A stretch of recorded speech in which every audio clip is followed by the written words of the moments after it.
السلام علیکم.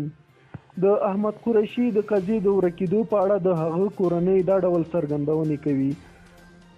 دا چې احمد قریشي په 1493 د حمل میاشتې په 4مه نیټه د نامعلومو اشخاصو لخوا وتښتول شو او په 1498 د حمل میاشتې په 12مه نیټه د اختطاف کوونکو له منګولو خلاص شو، چې په دې اړه هیوادوالو ته ډېرې بې ځوابه سوالونه موجود دي.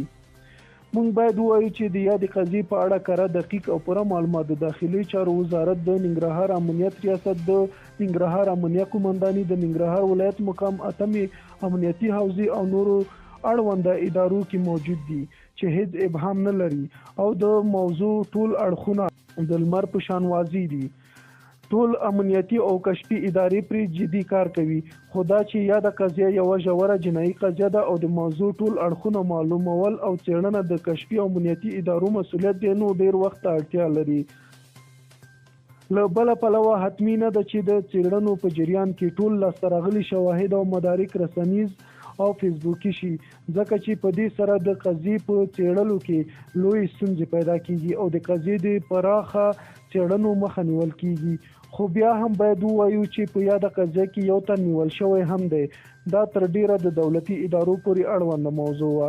د قضیې بل اړخ زموږ کورنۍ پورې تړاو لري، هغه دا چې د ګوتو په شمار ځینې هیوادوال دې قضیې ته د شک په سترګه ګوري او رنګارنګ خبرې کوي، د شهرت لپاره، خارج ته د تلو لپاره، د پیسو لپاره او داسې نور بې درده، بې احساسه، منافقانه او مشکوک نظرونه لري.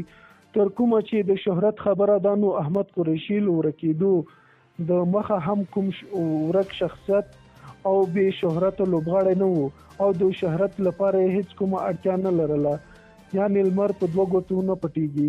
د خارج لپاره هیڅ کومه لیوالتیا نه لرو.